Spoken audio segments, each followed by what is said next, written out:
Thank you for joining us at Beer Fish Fanatics. And this episode is actually brought to you by Whisker Secret Tackle. So make sure you guys go to whiskersecret.com for all your catfishing gear. Enjoy the episode, guys.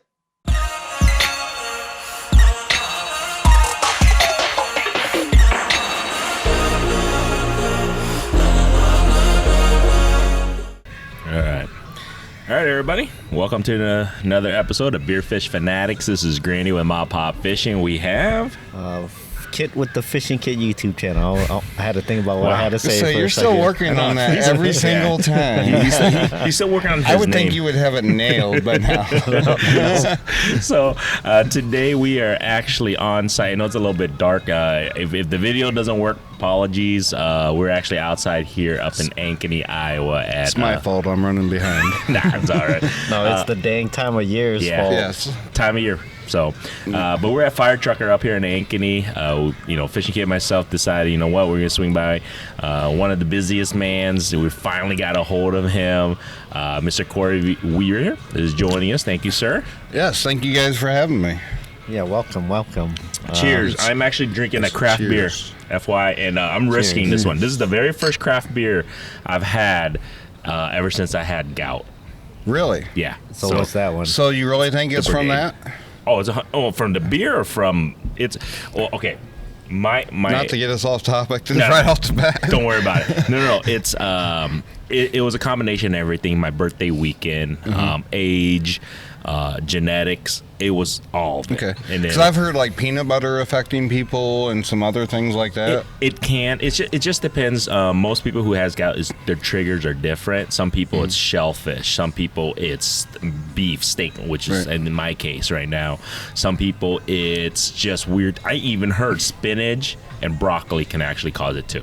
Wow. So weird. Yeah. But for me, what happened was it was just an over 2 weeks of indulging beverages and my birthday weekend, and then indulging eating nothing but steak and red meats for a whole week and a half, 2 weeks straight, and not giving an F of what I was intaking. And then my body just said, all right, enough, fatty.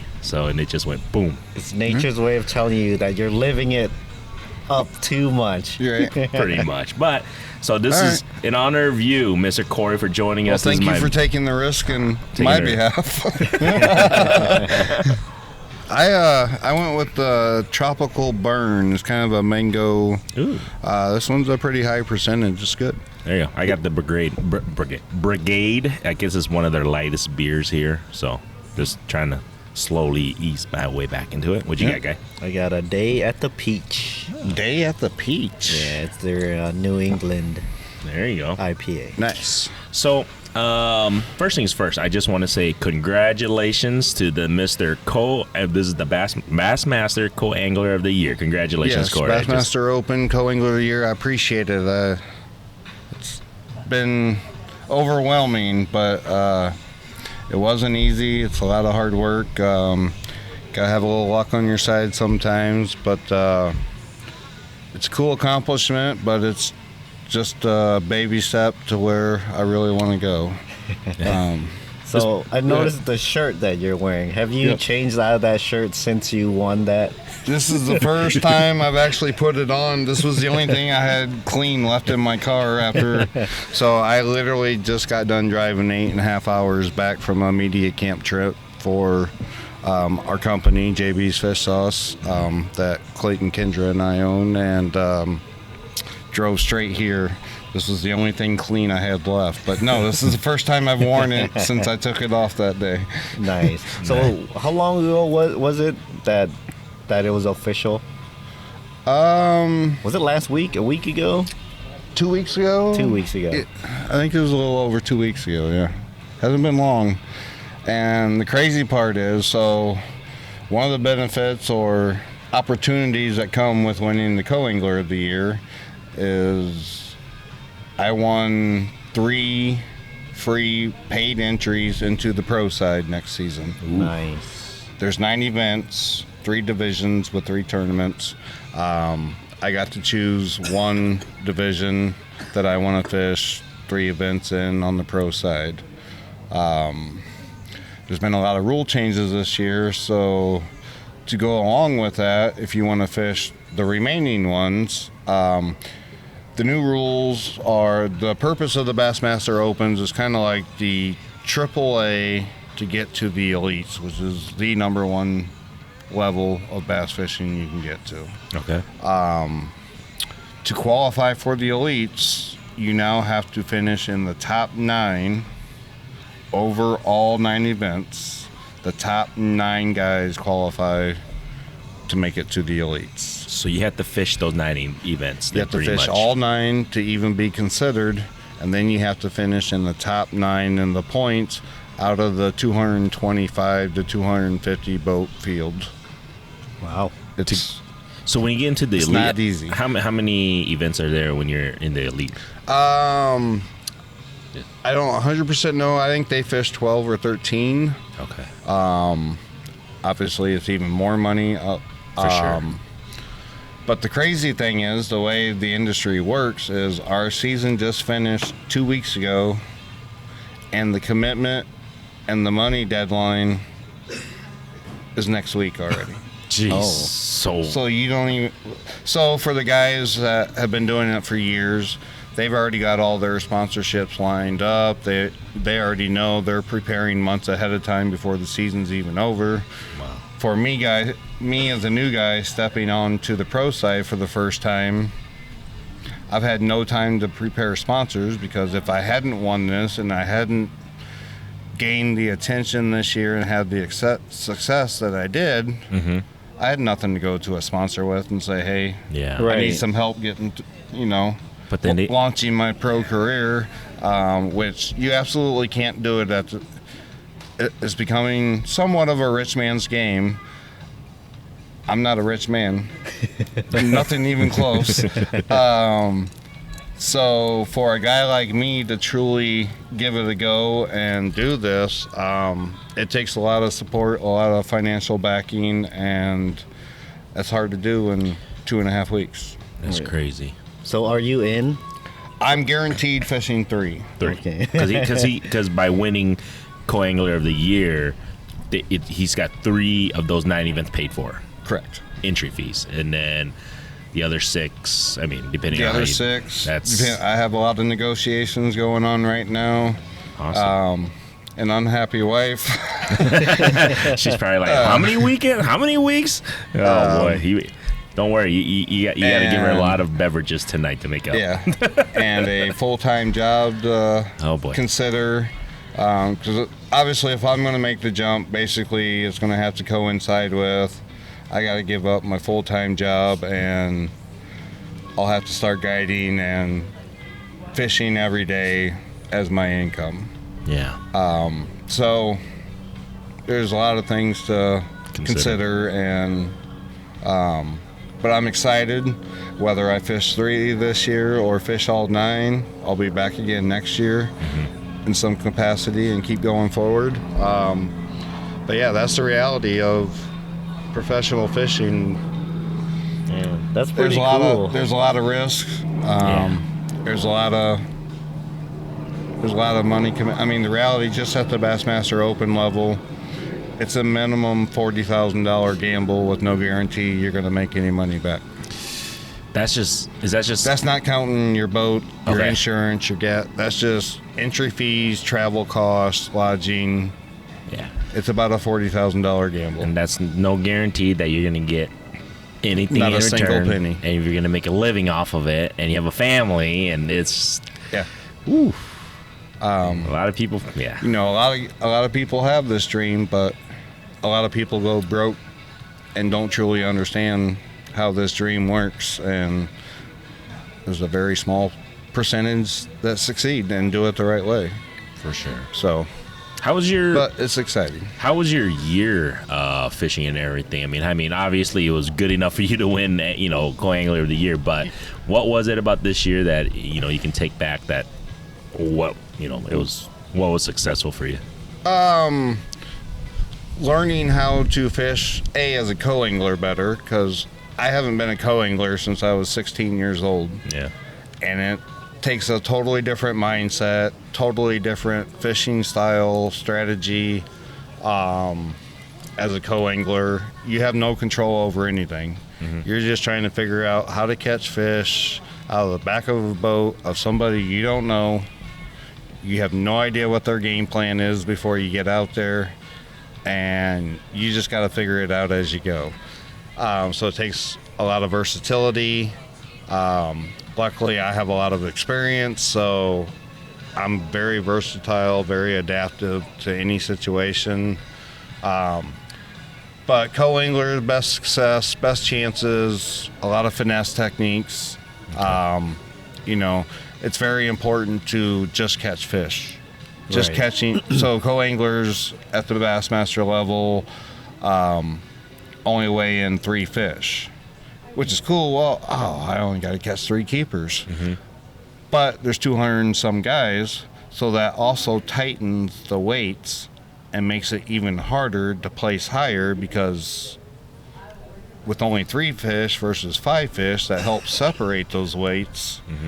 Now everyone's compacted into this small weight zone, and so ounces make huge differences. Right. You don't have to catch as many, but the margins are a lot smaller. Right. I mean, literally, I had 3 events this year that less than a pound was the difference between me having a 5th place finish in first place, 2 5th place finishes in first place, 2 pounds separated 2 tournaments that I was in the top 15 from me winning, which is a difference of $20,000 and a couple $1,000. Wow. Which doesn't even cover my travel costs and my entry fee. And I mean, yes, I won money, I recouped money, but I won. This is the other real fact. I won co-angler of the year this year, was very successful, cashed 4 or 5 checks, and I lost money this year. That's crazy thinking about that. That's the reality of professional fishing. Now, of course, I travel, you know, there's a way to cut costs. I typically travel fish and practice for a week. I travel with a group of guys, so there's extra costs there. You know, a co-angler can just show up the day of registration, which is the day before the tournament, and then show up the next 2 days at the tournament and fish. Cuts back a lot of travel costs, a lot of lodging, food, everything. But I was doing this with the goal and sole purpose of learning new lakes, learning new strategies, preparing for the next level. My goal has never been to go be a co-angler, have fun, and just do that. My goal since I made my return was, if I'm going to do this, I want to give it one more go at professional fishing. It's always been my dream to make a living in the fishing industry, rather than going to work and hating life every day and getting to fish once in a while on the weekends. That's been my number one goal since I was old enough to walk, was I want to figure out how I can make a living, provide for my family in the fishing industry. Whether it's business opportunities, tournament opportunity. Right now, my competitive fire, I want to fish tournaments on top of my business adventures, but I want to do it one way or another. For sure. Well, you're one step closer now. Yeah. Getting closer. Yeah. Long way to go, though. How many days out of the year do you think you fished this year? How many days? Yeah, just off the top of your head, just curious. Where'd my wife go? She's over there. Realistically, this year I probably fished maybe 200 days. Wow. That's a lot of days. That's a lot of days. But I don't remember if I've shared this before with you guys on this podcast, but when I was younger, before I had a family, I was fishing tournaments 3 to 5 days a week. Jeez. Between weekend tournaments and weeknight leagues where you're fishing 3-4 hour night tournaments after work. I was fishing a minimum of 3 to 5 tournaments a week and fishing a few national trails, but mostly local, regional stuff. And Then about 12 years ago, I completely walked away from competitive fishing, had young kids, young family, and I needed to be a better husband, better father, and, spend the time at home. For sure. Now my kids are finally grown. I have one left in high school, 2 in college, and I want to give it one more go before I'm too old to do this crap. Yeah. Right. No, that's pretty cool that, you're giving it one last go, and you're getting close. Right. And it's going to be a fun ride no matter what happens. I just truly love fishing, and whether I'm out here fishing with all you guys and doing events and stuff year round and doing some guiding and stuff, or if I make it tournament fishing, that'll be awesome too. But I will be a part of fishing. Yeah, one until way or my time another. expires. Yeah. So when you think of guiding, what are you looking to specific species or anything? So guiding, I'll be very versatile. I mean, I think it's fairly known around here locally. I mean, I'll go catch crappies, I'll go catch wipers. Bass fishing obviously is my strongest suit as far as tournament fishing. But I do want to dabble in some crappie tournaments too at some point, because I'm just addicted to catching big crappies. But yeah, with our lakes around here and the opportunities we have, there's a lot of options available. White bass and wipers, bass, walleye, crappie. Crappie will be a big thing for me. Helping teach people with electronics and forward-facing sonar and things like that. I'll have a lot of options available when I get it rolling. Cool. Nice. All right, I'm going to go back to the co-angler of the year thing. Has that always been a thing, or is that new? No, that's been around for a long time. Okay, for some reason, I thought I read somewhere, like new for recently, there's a co-angler of the year award or whatever now. No, they've had it for quite some time. I honestly don't know how long it's been. I don't know how long the prize that came along with it has been available, things of that nature. But the co-angling side has been a part of pro bass fishing for quite some time. And there's some tournaments that don't have co-anglers. There's professional trails that it's 100% just the pros only.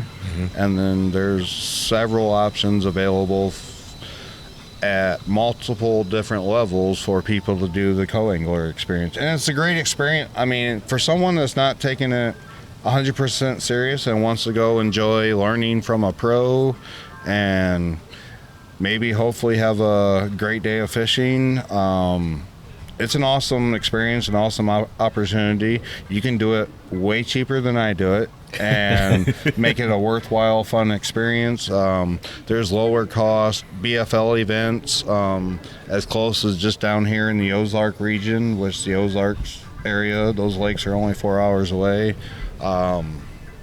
There's a lot of different opportunities at different levels, and it's a great learning experience for people that don't have as much experience and want to go see what it's like. And you could possibly draw one of the biggest names in fishing, and you could possibly have some good fortune and luck and win some money while you're doing it, or you might just go and have a good experience. For sure. Yeah, well, And a frustrating day of fishing. so has there always been a co-angler of the year? Because I always hear about angler of the year, but I guess I'd never really heard of a co-angler of the year before. Because it doesn't get near the attention. That's true. No one, same deal with reaching out to sponsors. It's not the same to go to a sponsor and say, I won the co-angler of the year. Versus saying, I got angler of the year. You want to shell out some bucks to help me out? You're like, you won what? But, I mean, it really does it has a much bigger impact now, just because the industry understands how hard it truly is to win a co-angler of the year, because you have no control over anything. So you have a little bit of luck involved. You have to be around fish to catch fish. So you have to have some decent draws here and there throughout the season. And you also got to figure out how to catch fish behind a guy that does this for a living every day. That's not the easiest task. No. But yeah, it's been a thing for a while. It doesn't get as much attention, no.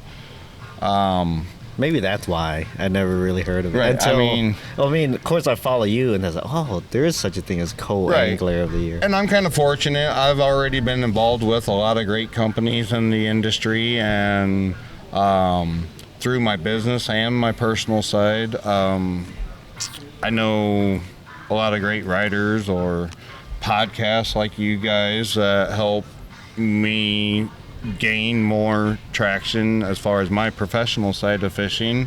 Well, I hope we can help you gain some traction. Yeah, speaking of which, Cory Weaver Outdoors on social media, if you would go give me a follow, There you guys go. I would love it. 'Cause There you go. those numbers are very important in our industry. Are they? Do you see that more and more in regards to businesses that are looking towards? It's almost become the biggest thing. Okay. Like, I could go win 4 tournaments next year.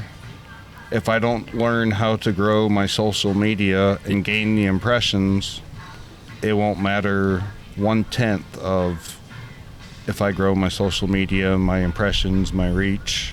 Right. If To nobody's most sponsors. if nobody's looking at you, then Right. yeah, that's I mean, the it angle used to they're be coming from. in the old days. I mean, if you went out and won tournaments and had success, you gained all the glory. Well, now marketing has switched and realized the value of just eyeballs, impressions, and reach. That, I mean, there's guys out there that can't fish worth a darn that have a couple 100,000 followers just because whatever their appeal is, whether they're goofy, whether they're doing weird stuff, or whatever it is, it doesn't matter. Whatever they find to gain eyeballs, they have that much more value. Is that good or bad for fishing? Do you guys think? The reason I ask that is because I feel like social media is good because it's a level playing ground that anybody, I guess, can create. You know what I'm saying? You can create a following. Anybody technically can create a following. Right. But to have a skill set to be able to Unless you're catch- old like me and not technology advanced. But you know what I'm saying? Like you were just saying, if you win like 4 tournaments, but you have no social media, businesses or companies won't look at you at the same. Right. So the reality is the business as a whole has grown so big participation-wise that the money pool has shrunk by 1,000% over the last 20 years. Mm-hmm. There's only so much money to go around. These companies still have to make money. They can't just throw money. At the end of the day, it's a business. They can't just throw money at everybody. Yeah. They have to be able to recoup that money to continue to grow and continue to be able to support an angler. If you're not bringing eyeballs and money back in, at the end of the day, it's a business. It's not a personal thing. It's not, yes, over time you build those relationships. You have a personal connection. And I've been with several companies for many years, and I'll support them till the day I die, no matter what I do. But at the end of the day, it is a business. Everybody has to win in order for it to work. That's why check out Fishing Kit's YouTube channel. Yeah. See, he's the biggest guy you should follow. Absolutely. I don't know about biggest in social media reach and in physical reach. He's very good at finding my bloopers and pointing them out. For sure. Are you ever gonna record fishing yourself ever? Yeah, I want to. Okay. I can only take on so many tasks at a time. For sure. I have a lot of footage I've began taking. I know nothing about editing, so it's hard to make good videos when you don't know how to edit. Yeah. But I have a lot of footage saved up. Okay. It's something I'm slowly progressing into. I think it'll be fun. I don't want it to be the same boring everything. I'd really like mine to be educational but fun at the same time. Mm-hmm. But I don't want to do the same thing that 10,000 other guys are doing. So finding something a little, you got to find something that helps separate you from everything else you can go watch. Right. But I don't have 100% time to commit to figuring that out quite yet. Well, maybe once I don't know how to edit. once you make it to the big time, maybe you can hire a guy to edit. Absolutely. That would be ideal. I tried talking my son into studying up on it and doing that for me because he's a computer guy, but I don't know, he doesn't like working for the old man or working for my pay, I guess. I don't know. Right? You could be like, hey, you edit these for me. Food, clothes, and a house, I guess, doesn't cut it I know, anymore. right? Right. How about this? He can keep the ad revenue. That might There be you some go. incentive, right? Yeah. On top of all the other perks you're already giving him. Right. Yeah, so, no, that's a work in progress. There definitely is a need and a interest there. But I got to make sure the bigger items are rolling correctly first, and then For sure. try to do too much at once and spread yourself. You know, that's another one of my issues right now. I work a full-time job. I'm fishing tournaments. I represent many companies that have requirements. I own a small business, which takes up a great deal of time. And I have a family like anybody else that needs more time than I often have, and I got to keep it fair to them as well. Well, you don't sleep, so you got that true. figured out. Very, very true. No, we got to get better at that too, especially now. Life on the road, you got to be sharp, you got to be healthy, you got to have everything working correctly, and you can't do that not sleeping. And So if you were to fish all 9 events, how much time out of your life are you traveling, do you think that entails? I'm just, because as a person who wants to get into tournament fishing, and you have to fish 9 events, you know, in the pro right. circuit. But you want to get into Hell professional no. fishing? No. So it depends I'm on just how wondering. far you want to go with it. So like this year, so they have off limits now. The lake is off limits a month prior to the tournament, except for the allotted practice week. Okay. So basically, you're committing a week to every tournament. So bare minimum 9 weeks. 9 weeks, okay. And then if you want to go before the off limits begins, if you want to go spend the money and learn the lake, if it's a lake you've never been to and you just want to go check it out and get the layout of the lake and get ideas rolling for once you get there that time of year, what might work that time of year when you're there. Those are all costs and risks that you got to figure out if it's worth it for you, or if you can go learn what you need to learn in that 5-day practice period that's allowed right before the tournament days. On those, when you say off limits, so they have off limits on the lakes a month prior to the tournament. Yeah. When do they allow that 1 week that you said that you can? Directly before the tournament. So Okay. basically, like Okay. the tournament's Thursday and Friday and Saturday. Basically, it'll either be the Friday or the Sunday before. Mm-hmm. You'll be able to practice those 4 or 5 days, whatever they decide. I haven't gotten the complete rundown on the rules, the exactness of the rules yet, which I need to do soon. But yeah, so it's directly before the tournament. Oh. And every circuit out there has a little bit different version of it, but there's a lot of similarities. So how do they enforce that, like 1 month rule? Well, there's random polygraph tests. The winner's definitely getting polygraphed.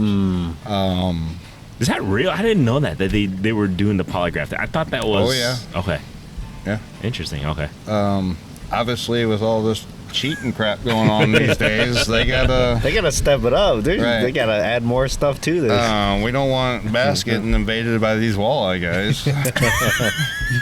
That was, we talked about it. I mean, we got to the point where I think everybody's sick and tired of it. Yes, I wish I wouldn't even made that joke, but, But I think everybody is tired of it. But you know what? So this is the thing. I'm a The big. sad part is such a black eyeball for the entire fishing industry as a whole. That's what I was gonna ask you. It's bad publicity. Is it still good publicity? Because the reason why I'm asking that is because every sports channel, every sports podcast, all the stuff's regular sports. I'm talking about football, basketball, baseball, hockey, all that stuff. Right. They don't talk about fishing. Right. But for literally, I want to say about 2 or 3 weeks straight, because I listen to a lot of sports guys, and they were talking about this for like weeks. Even just local news channels all across the country, like it. So I don't know. I think it's good in the sense that there's been minor forms of cheating one way or another, happening for years that they've been finally cracking down on and catching and figuring out how to prevent. But I think it takes something this big to make these big tournament trails and these big companies realize we really need to figure out how to prevent this. Like, this can't happen. There's too much money involved. There's too many livelihoods involved. Mm-hmm. So unfortunately, a lot of times with anything in life, it takes something major like this to get it all corrected, figured out, and eliminate this kind of stuff. Is it really that prevalent to cheating in fishing? I ask because I have no idea. That's why. Okay. I mean, from guys hiding fish in baskets and going out there and digging fish out of baskets that they caught a week ago, to there's been all kinds of scandals over the years that is known within the industry and usually gets figured out, and those guys eventually get outed out of the industry. But there's been a lot of things over the years. Unfortunately, that's today's world, and when money's involved, even good people sometimes are going to make bad decisions and bad judgments. Well, after fishing's not immune to it, just like any other aspect in life. anything competitive that has a lot of money involved, there's going to be people that try to cheat the system. Right. Like NASCAR. If you ain't cheating, you ain't trying. It's built around. NASCAR gained its fame and gained its traction on, outlaws that started racing from moonshining days to now. They make a set of rules. What can I do to stretch or bend these rules to advance, but not get caught or not technically be cheating? I mean, there's a lot of sports, a lot of things in life that stretching the bounds. Speaking of is that, how you advance. And NASCAR, did you see who was it? I don't ever want to be a part of that, because. But this past weekend, speaking of NASCAR, I don't know if you saw it, but I forgot his name, but he was. I don't watch NASCAR, so I have no me idea neither. what you're But this talking is all over new because it was a video game move that this guy did. He was racing, and I think he was like in 10th position or something, right? Coming to the last lap, the last corner. Mm-hmm. What he did, because they take the top 4 to in NASCAR, I believe, to the race for the finals to see who's going to be the champion, right? Mm-hmm. He had to pass 2 or 3 guys at the very end here for him to make the final 4 of the whole season. He deliberately caused a caution? He deliberately, he drove into the wall. Because everybody brakes when you're turning. Right. This guy, he literally drove into the wall like a video game and just kept his foot on the pedal. So he rode the wall. Yes, he rode the wall all the way, and he passed. Maybe I did see something. Yeah, he passed, I don't know, several people, and he made it. Yeah. Is that... I mean, it's not cheating. It's not. There's no rules against that. Because he also took a risk of he could have blown a tire. He could have ripped the side. I mean, he could have lost all his aerodynamics. Yeah. So what was the verdict from the authorities, commission or whatever for NASCAR? No, he was fine. It's not a rule violation. It wasn't a rule violation. That's why the wall is there, to keep you in the track. They're probably going to change that because after this, then so many people are going to what did I? Because everybody that rule won't be changed. You don't think so? Because everybody's like, I thought. No, that's why the wall's there, is to keep you on the track. But he did it on purpose. So you think, oh man. Well, but they've been riding the wall. So certain tracks, depending on the angle of the track. Yeah. That's even though it's the longest way around the track, but it's the fastest way. Yes. Whereas other tracks, depending on the slope of the track, down at the bottom, it's harder to turn, but it's the fastest way around the track, and that's just a part of strategy for that sport. It's pretty. That's not cheating in NASCAR is your car has to weigh 5,000 pounds. You figure out how to make the same parts, and that car only weighs 4,890 pounds. Yeah. And how? But we drop a few BBs in your pocket on the last caution flag, so that when you go through after the race check, your car weighs 5,000 pounds. Right. Riding the wall, it doesn't change the playing field for everybody. Right. But changing the weight of your car does. Right. I mean, because riding the wall is an advantage that every driver can take advantage of. True. Very true. That's not something that's cheating every other driver an opportunity of. I don't think it's cheating, but I think they're going to change it because of the safety hazard of that. If others decide to do that. No, there have been championships won because guys deliberately caused a wreck on the last lap, so somebody couldn't finish in a certain position. That's crazy if you think about that. And it's not against the rules, but is that a form of cheating? Right, it's not cheating, it ain't breaking no rules. Right. That's such a gray area. No, you're right on that. That's such a there's bigger issues out there. That's true. Right. But back fishing related, unfortunately, like anything in life, I think it takes something major like this to finally raise the awareness that, hey, tournament directors really need to stiffen up on how these anglers are marshaled and watched, and you need more polygraphs, you need more eyeballs. I think that's the biggest thing. Could you put enough? Do they have enough people like you can put a person The sad on part is each boat? they would have won that tournament without those weights. Yeah, we saw that. Right. Very handily. Can you put a person on each boat just to keep an eye on them?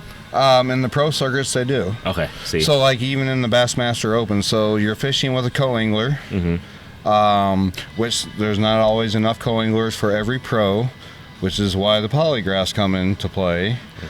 But if you make the top 10 for championship, only the top 10 guys fish on Saturday for Championship Saturday, they have a cameraman and or a marshal in your boat to make it as fair and watchable as possible. In the circuits that don't have, like the elites, you and I can actually pay like $100 or something, which is a great thing. Another great way to learn. You can sign up to be marshals at these pro events.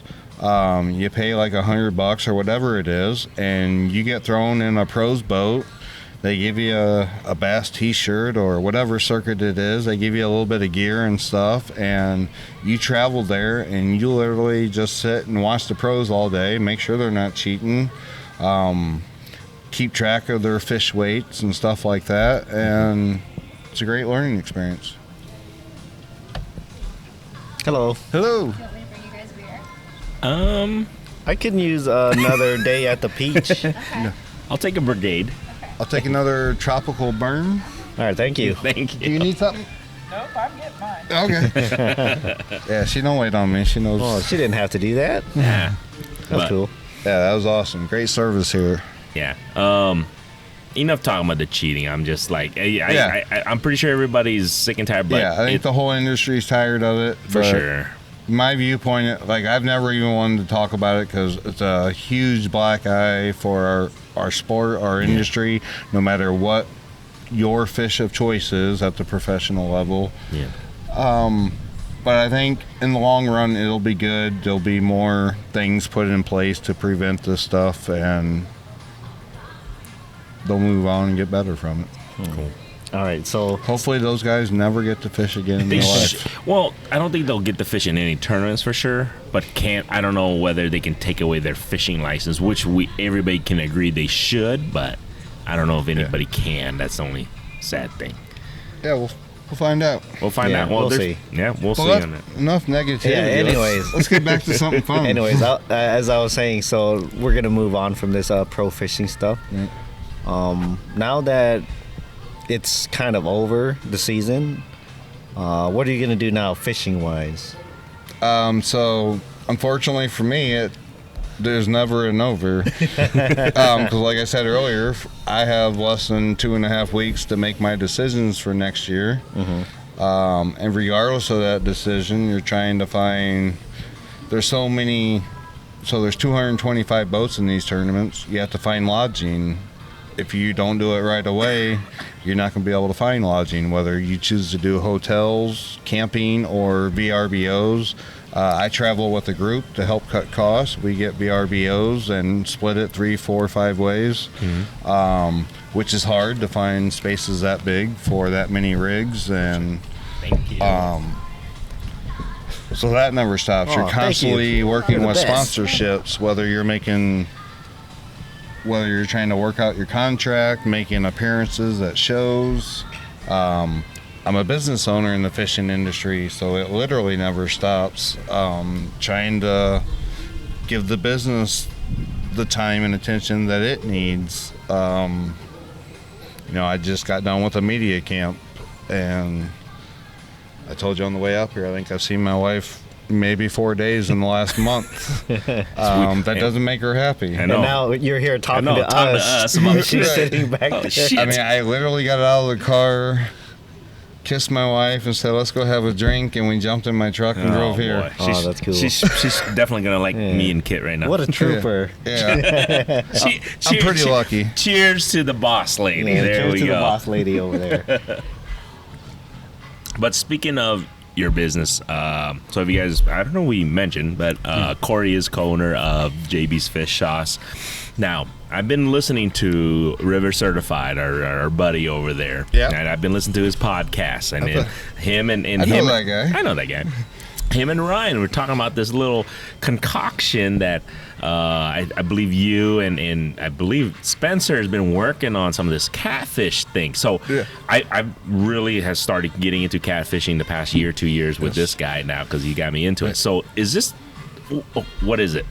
Or is it available yet? Or it's going to be available for sure before this spring. I don't know if I'm going to have it out this winter yet. So there's a lot that goes into it. Figuring out the best application, because everyone has different needs, but I can't make every product available in 20 different applications to make that many different people happy.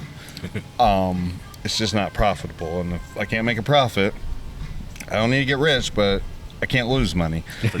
So you have to figure out the best application choice, figuring out the labels, silly things like what are we going to name it,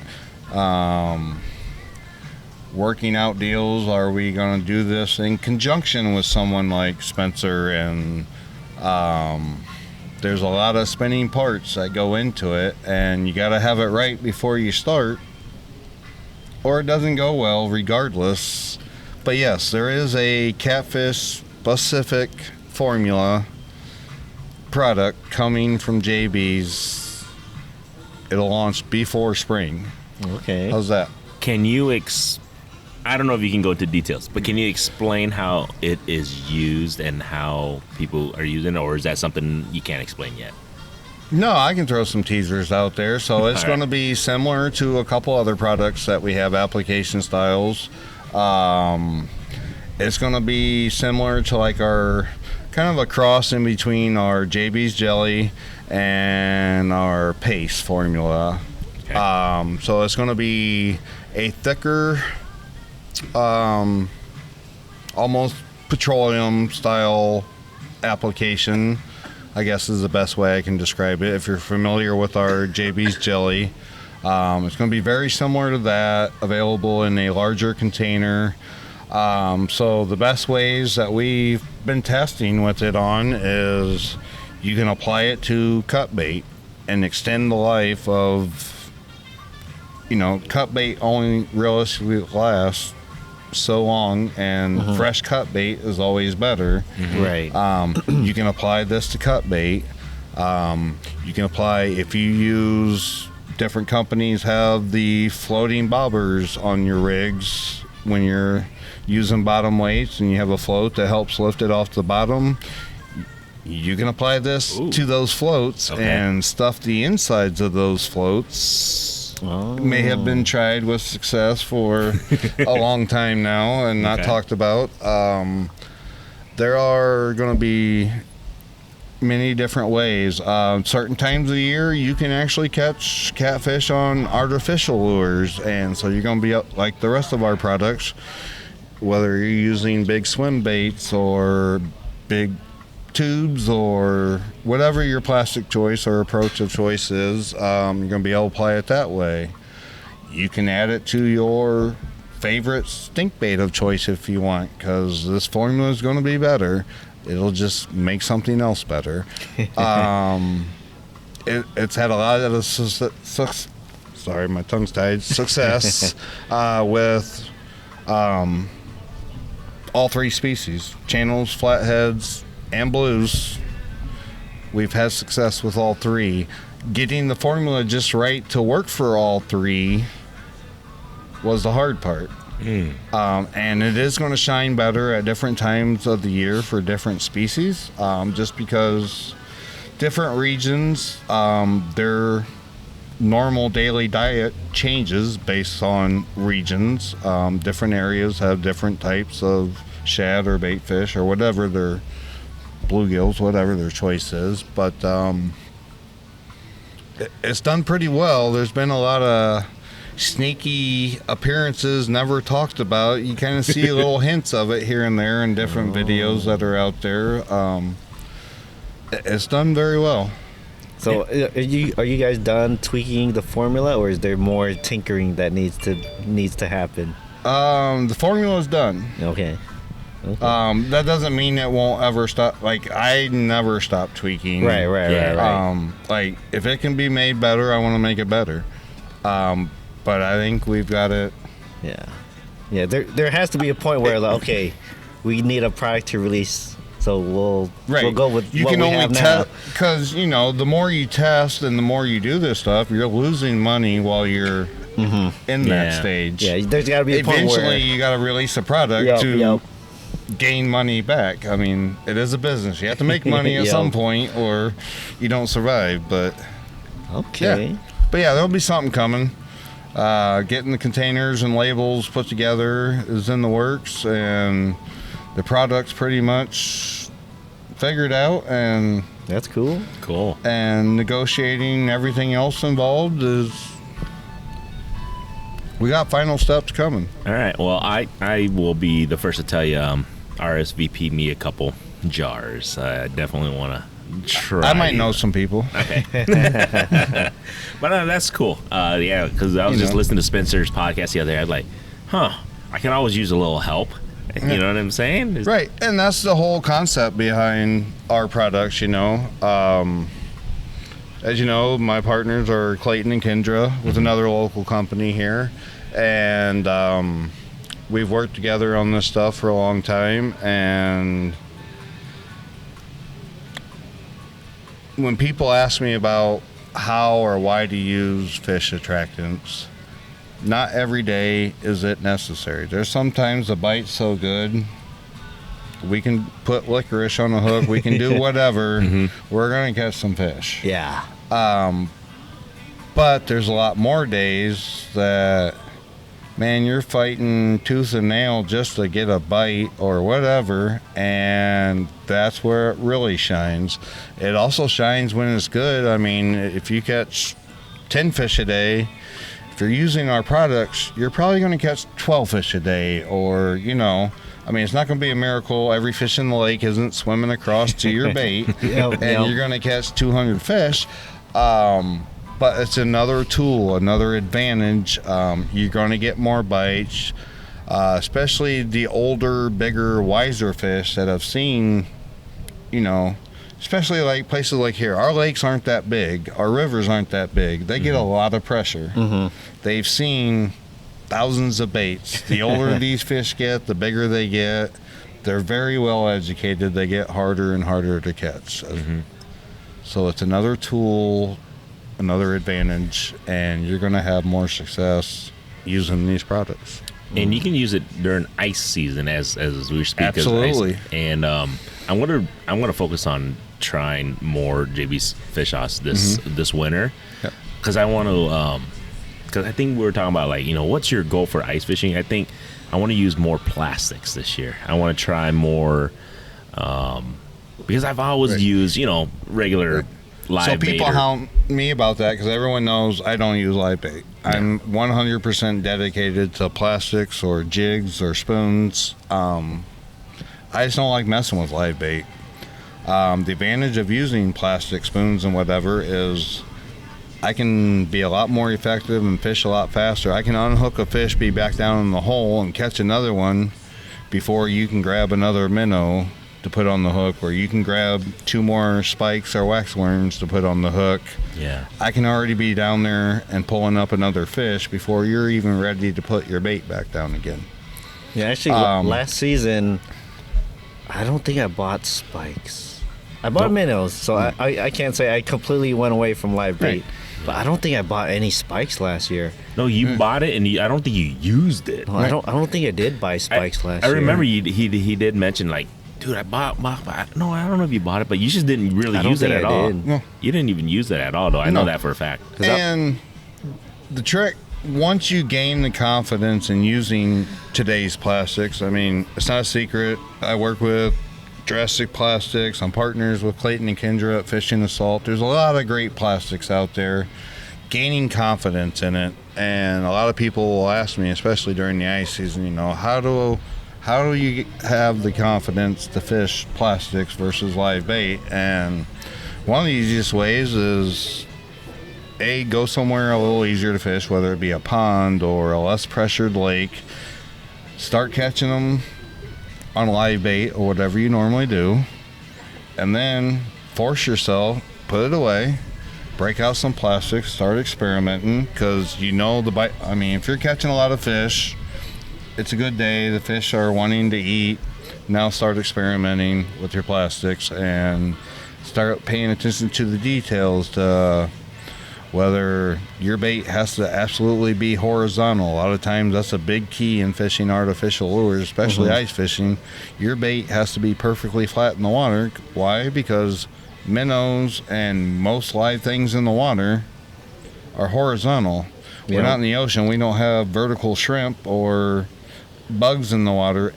Most things, leeches included, most worms, eventually most of them are laying horizontal. Well, if your bait's up at a 45-degree angle or straight up and down, it's not as natural. It doesn't look the same. So that's a big trick, is using jigs or you're not positioning on your hook to make that bait always stay horizontal. That's probably one of the biggest keys to converting.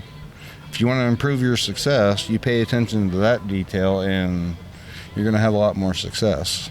You know what's funny? Because I gained a ton of confidence in plastics for ice fishing last year, but it was before our lakes were even frozen, and that's when I started going out with you in the kayak. Yeah. Because I do the same thing in open water before ice happens. Yep. And then, because I remember you were using the Drastic Plastic, you were tearing it up on wipers, big crappies, giant crappie. Yep. And that's, for me, that's my thing of choice. Is I sacrifice numbers sometimes, not always, but most of the time I'll sacrifice numbers for quality.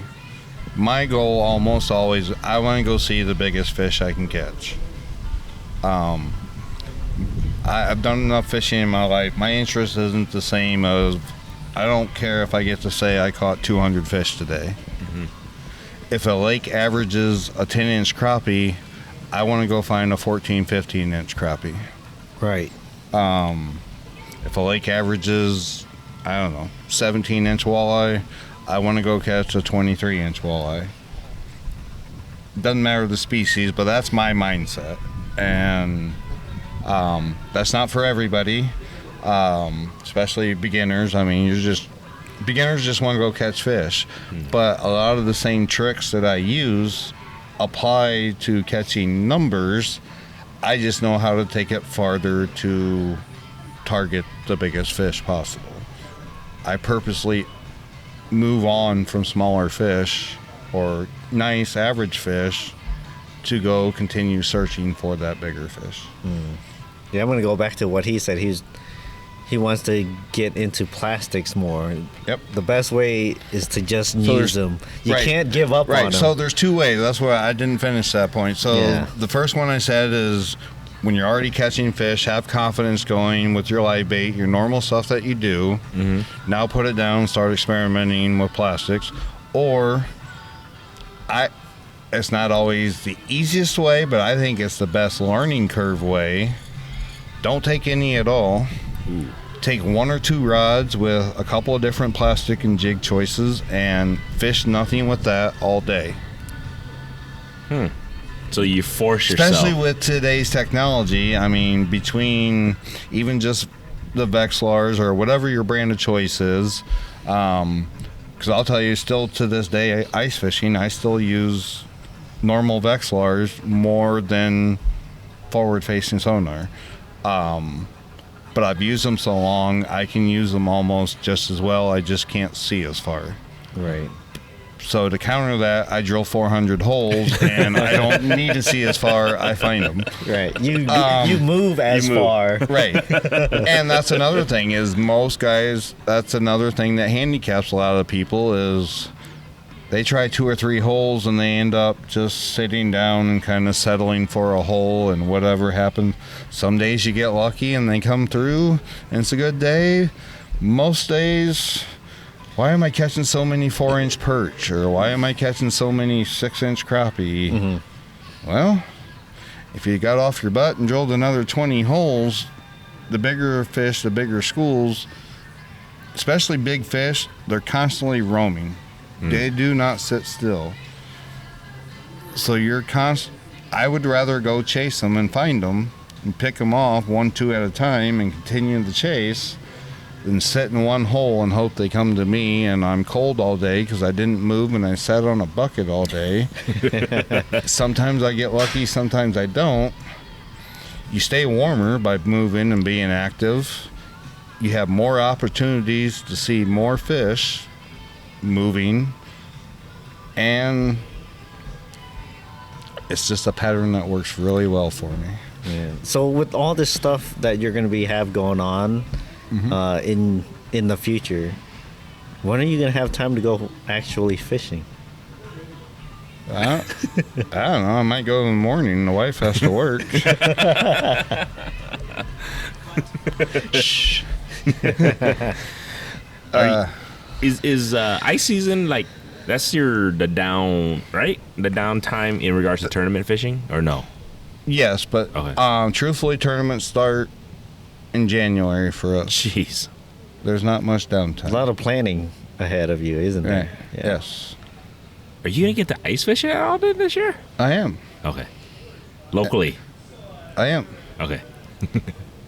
And we'll see. The guiding adventures might start in ice season before open water season. Nice. Okay. We'll see. Are you going to specialize in anything? Like a certain species or... No.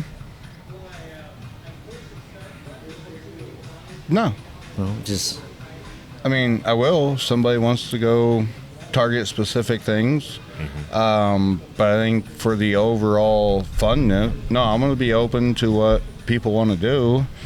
And I think I've shown that I'm pretty good at capturing most species opportunities. Yes, you are. And I don't mean that in an ego cocky thing. I think I've just worked on it for that long, for this many years, that I'll have that option available. We can go try for whatever you want. My preferred route, I love chasing crappies. I love chasing wipers at the right time, walleye at the right time. It's not always the right time. Sometimes you just want to go catch fish, and we're going to figure out what fish want to play that day, and we're going to have fun. There you go. You know what species I want to target this winter? What's that? Carp.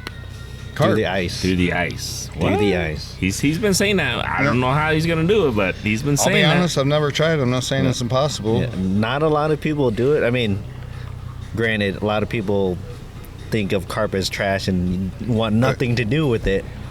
But You know what I want to do that I've never intentionally done, but is absolutely phenomenal? Catching smallmouth through the ice. Can you do that locally here? that's tough here. I know, that's what I was no, wondering. there's not many opportunities Okay. here. I mean, up at the Great Lakes, Bogie and stuff, there's a few opportunities up there, difficult. But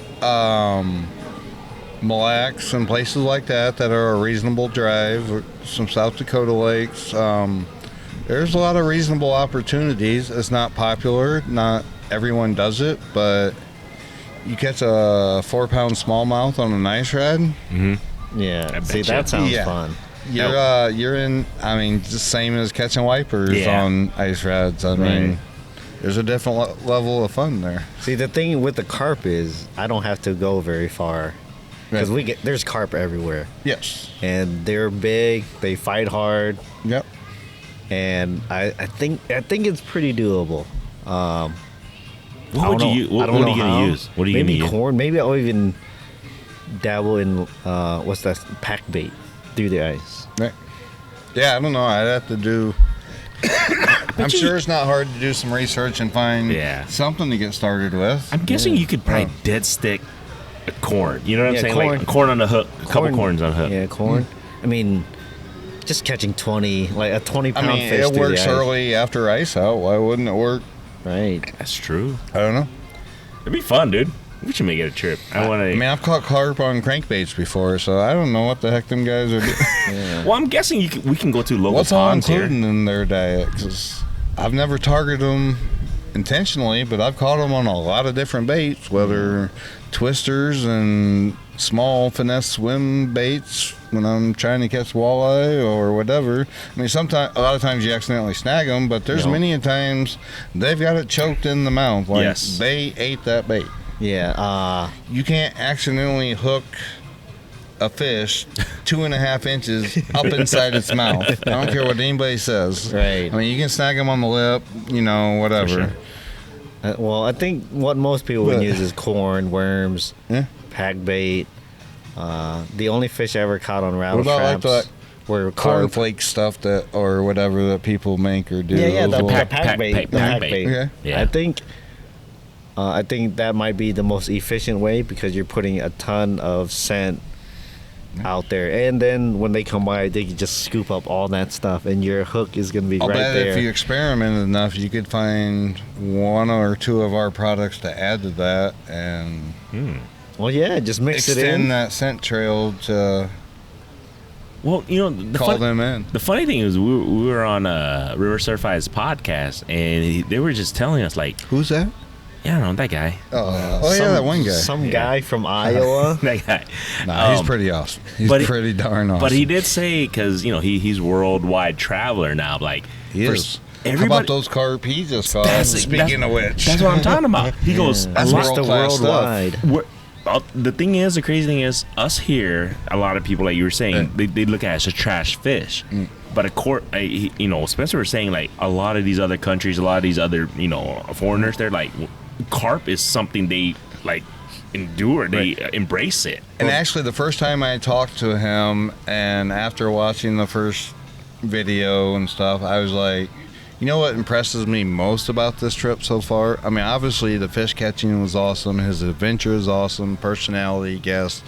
But how conscious those people are over there of fish care. Yes. I mean, they had bags wetted down with water and nets and cradles, and like those fish weren't bouncing around on the bank. Those fish weren't.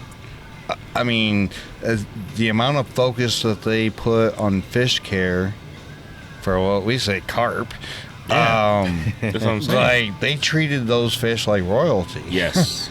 That was awesome and refreshing for me to see. They fished a giant section of riverbanks. I'm sure there was some trash, but it looked spotless compared to our rivers. Yeah. I mean, that stuff really impressed me. And it's really fun to see someone like him, the adventures he goes on, see how different it is in those places from what we see and experience. Right, Mr. Worldwide himself. Worldwide. Man. We should just call him. Hey, what's up, Worldwide? We just call No, I've been trying. Well, to... there's a bass guy that already has that title. I don't know if he wants to share the same. Worldwide Watson. especially with the bass guy. James Watson, very cool, awesome personality in the bass industry. So I might call him that just to tease him, because bass isn't his favorite thing Exactly. either. That might be fun. So yeah, that might work. He might be Mr. Worldwide. We'll just call him. Hey, what's up, Worldwide? Yeah, that'd be funny. I mean, I've been calling him that, Mr. Worldwide. It never took Right. off, but now that he's back from Spain, Yeah. Yeah. I think it'll stick a little bit better. But yeah, I mean, those carps that they were catching, insane. That he was I catching. mean, let's be honest. Even when we accidentally catch them, It's fun. it's fun. I mean, that's a hard, Let me- never give up fish. When you catch a carp before it surfaces, you guys are like, "Ooh, there's a monster!" And then you're so excited. And the next thing you know, when you see it surface, why is your heart just like, man? Well, because you're expecting it to be something else. Yeah. Like a wiper or a walleye or a catfish. Right. And then you But- see a carp. But for the most part, I can tell pretty early if it was the species I was trying to catch or True. not. Yeah. Very true. Yeah. Very true. So I'm already switching to my brain. Well, let's have fun for the next 2 minutes, because this dude don't give up. Yeah. And I'm using 6-pound line and a spinning rod, and this is going to be fun for a couple minutes. See, that's why I want to target them through the ice. Right. Because, man, catching a 20-pound fish through the ice Yeah. Yeah. doesn't matter Absolutely. what it is. No. Man, you're gonna make me go home. Like, I'm gonna YouTube carp through the ice now just to It's see. not a big thing. It is Right. not a big thing. Because I bet you it's. Right. Do they go? Even the challenge of catfishing through the ice is Yeah. fun. Yeah, that's. It's not easy. It's not terribly hard. Takes some work and learning their behaviors in the winter. But that's fun. Yeah, see, I was fortunate enough last season where I got my fill of catfish through the ice. Don't get me wrong, I'll go after them like crazy this winter, but I'm ready to move on. Yeah. And that's why the carp is I get it. next. Awesome. I can I catch might some have more. to join you on one of those. That sounds like fun. Oh, dude. Maybe we could test out your sauce. We can do something. Yeah. Carp through the ice. You could be the carp man. That'd be dope. Carp through the ice. Big fish. Fight hard. I'd be down for I that. throw back most of my fish anyway, so Buffalo I'd Kiss. have a buffalo. Ooh. I don't think I've ever seen a buffalo caught through the ice. That would be a little bit more tricky. Yeah. I think carp's very doable. Carp is very doable because every body of water pretty much around us has them in there. Yeah. And I don't think they go dormant in the winter. See, that's what I was wondering if they. I don't think it they though. do. Okay. I don't think they do. Because with the forward-facing sonar, you just see them. Right, and they Swimming don't move around. very much, so you can set up on them fairly easy, and Dude, buffalo. figuring out how to get them to bite. I don't know how much they feed in the wintertime compared to, I mean, they have to eat like any other, that's another misconception. People are like, well, most fish stop eating or aren't as active in the winter. No, their only job in life is to eat and stay alive. Right. It's a little trickier. They don't waste as much energy because their metabolism is lower. They still got to eat. Yeah, they don't need to eat as often, Right. but they still got to eat. Right. I catch more crappies and bluegills through the ice than I do any other season. But Oh, I in guess fairness, you probably targeted them But more. yeah, that's what I'm That is saying. true. You don't target That them with is open true. water. Right. Yeah. Unless I So need that's a bait. skewed data there. Unless I need bait. Right. I guess crappie spawn.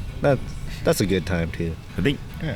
Yeah, I was talking to my cousin because he never ice fish. I think I recruited a new guy. He wants to try it out. He's like, man, whatever. I go, I'm gonna let you know once you start catching those fish on those 32-inch rods, you might get addicted. And I told it was Kumi. So I told him, I told his wife, I go, sorry, once you get addicted to ice fishing, there's gonna be some expenses that all come down, and he's gonna love it. It's not just because I was So all explaining my to him. buddies I travel with think we're insane. Like, I try talking them into, come on, because none of them their lakes don't freeze over down south. Like they can fish year round, open water. Yeah, people that they don't fish as often because it does still get cold and it's not as fun or active. But they get to fish year round in open water. And I try to talk them in, man, you got to come up and experience this once. Oh, and dude. Agreed. You guys are idiots. You're insane. No interest. Can't talk them into it. Yeah, I'm like, you really don't know what you're missing out on. Yeah, people that don't do it. I have the gear. We can keep you warm. Yes. We can keep it fun. So, and I have family in Hawaii, so I was just on vacation in Vegas and California, and I was talking to my cousin, my uncles in Hawaii, and I was like, you guys should just come visit us during the winter. They're from Hawaii, right? So they're like, nah, bruh. They're like, nah. But I told them, and I showed them some videos of us ice fishing. They're like, oh, you can catch it through the ice, bro? I go, yes, you guys got to come. They go, man, but how cold is it? And then I told them, I go, it could get pretty cold to the, windshield can be minus 10. What? They freak. They go, no. They go, I said, once I said the word minus, they're like done. But they go, if it gets to around like 20, 30 degrees, they go, we might consider it. Right. But I'm telling you, dude, it's an experience of a lifetime. Probably not gonna happen with someone from Hawaii. I will be impressed. I hope it does happen. I'll make it happen. I'll be the first one to cheers them. All right. If I get, this is the thing. I'll let you guys know. If I can get some Hawaiians to come and ice fish for once, I want to come help with that. Okay, we gotta make it happen because we even talked to Nick. I think Nick Morris. I go. We were trying to explain to him like, come on, man, you got just make a trip to the mainland. Just try once and. Once because the first question they always ask, like, how cold does it get? Like, that's the very first question, and we tell them, and then it's like, ooh, they get right. No, but if I can get them here, if we can get any Hawaiians, any Hawaiian listeners, I think we have a few here and there. Right. We can get you guys to come up here for one expedition. You guys want to do a bucket list thing in your life to ice fish as a Hawaiianer, whatever. Hawaiianer, is that a word? Hawaiianer. Hawaiian. Hawaiian. That is very correct. What did I ask Der? 2 points for Kit. I don't know. This is a guy that's been to Hawaii a few times. He hasn't had a craft beer in a month. Give him a break. That's true. Oh, yeah. That is true. It's like the second or third one now. So I gotta take a piss. Like I've been holding it in. We're gonna edit that out, and we'll be right back. No, you leave that in there. We'll be right back, and then we'll come back and finish it in the last couple minutes here. He recorded.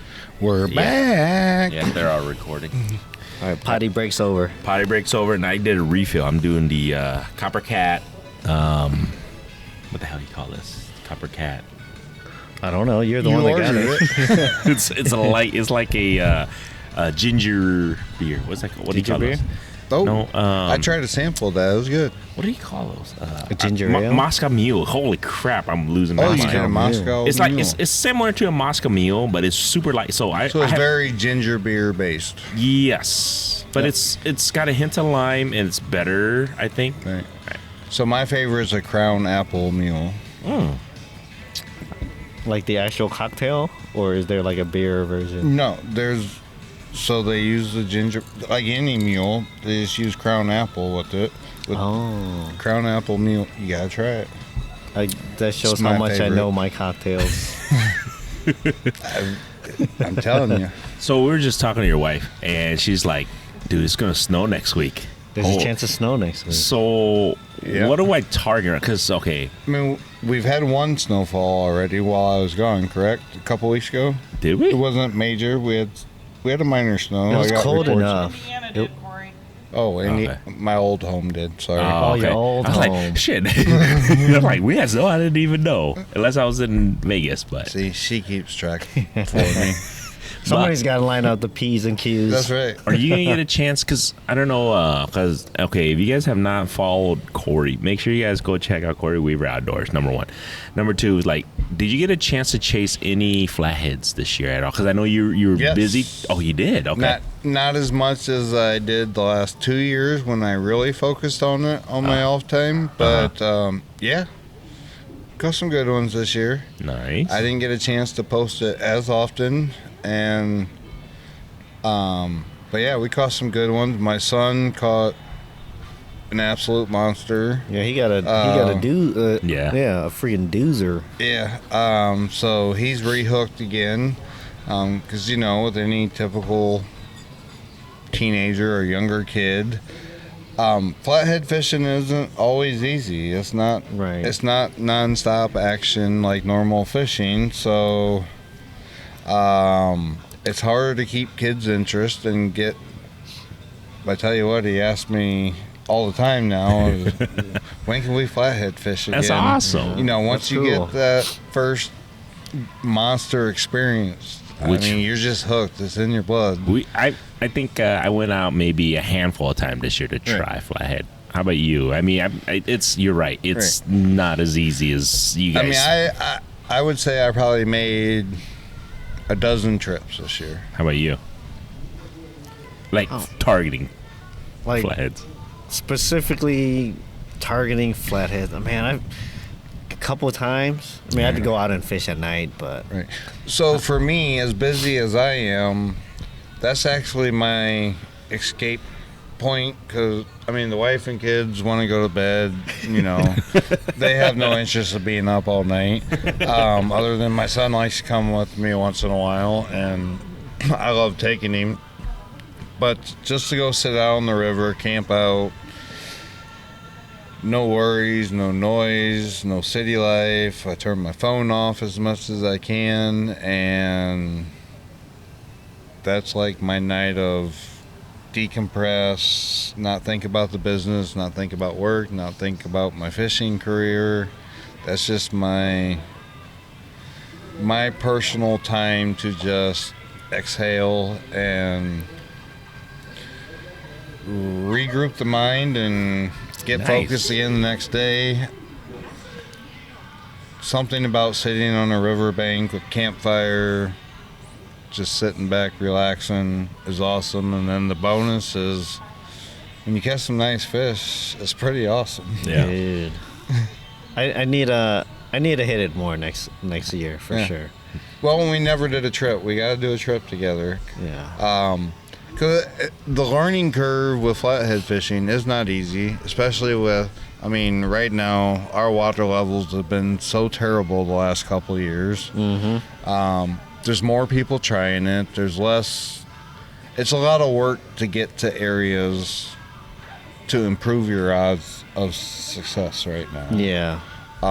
There's less prime areas the lower the water gets. And the easy to get to spots get absolutely hammered. So you might get lucky, you might not.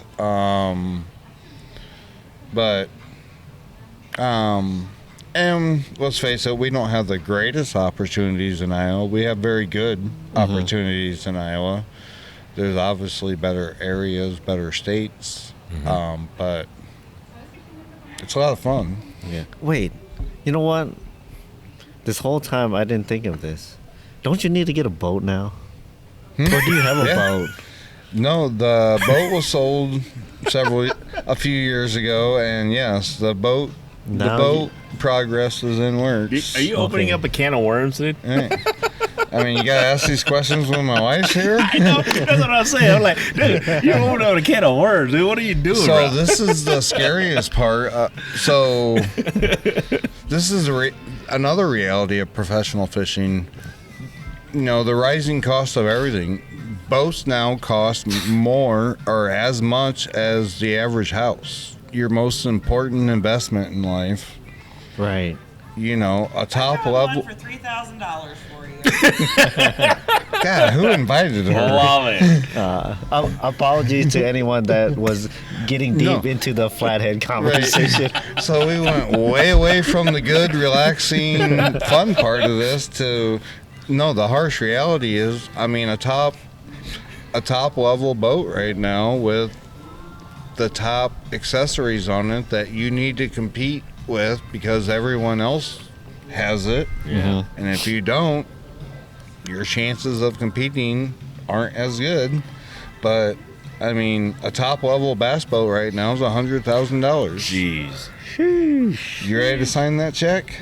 Well, Kent was still looking for a boat. I don't know if he was looking for $100,000 boat, but maybe. But obviously, I mean, the other reality is you do not have to have a $100,000 boat to have success. that's true. But when you're traveling 40,000 miles a year and spending that many hours on the water, you also have to have something that's very reliable. You can't take old clunker that you drag down to the local. Yeah, the friggin' 1992 two-stroke. Right. So there's a balance there. You have to keep it affordable to not hurt your family. It's hard to tell my wife my boat's going to cost more than the house. Oh boy. Which that's not going to happen. I can promise you that. But those are more realities that come with this profession. Right. Anyways, back to what And were you we got to have a talking truck about? that can haul it Well, that yeah, many yeah. miles. You need a truck See? too. You need a new truck too. Then. Yeah. Oh boy. You don't want to get stranded 16 hours away in the middle of nowhere. Yeah. What's wrong with your truck? It's fairly newish. It's a 2011. She's going to work for a few more years. I can promise you that. We were talking about flatheads for a little bit. I've honestly never had a brand new truck in my life. I've never had a brand new vehicle, period, in my life. I've had one brand new vehicle and I sold it. Right. Because you were going to get a boat. That's 'Cause I'm saved for winning. the wife to butter her up. See? But that doesn't work either. He sold it. He's going to get a boat, right? Yeah, I do plan on getting a boat. Not See? $100,000 boat. Well, I watched that last video, and your first-time boat skills, you two, were, I would say, were fairly impressive We for first time. got on the water. It's like I've done it before. I mean, it wasn't perfection, but it was. I've seen a lot worse blooper videos.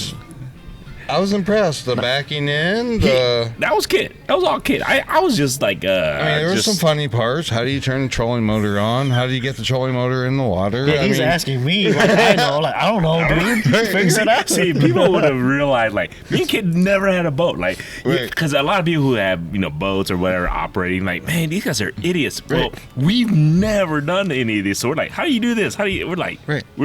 and then we didn't even prep. So we just literally borrowed Saki Right. Fishing, shout out Yep. to him again. Borrowed his boat. First time, Yeah, never I took wasn't it sure out. if you were throwing it out there. I knew what was going on.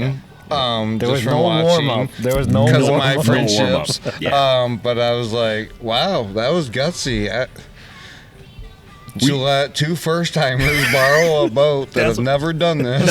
That's what we were saying. We're like, I holy mean, which shit. props to Sean. If you guys don't know him, Saki Fishing, one of the greatest guys you'll ever meet in your life, and has an awesome business that is a proud sponsor of mine. Props to him. I mean, Let us borrow his boat.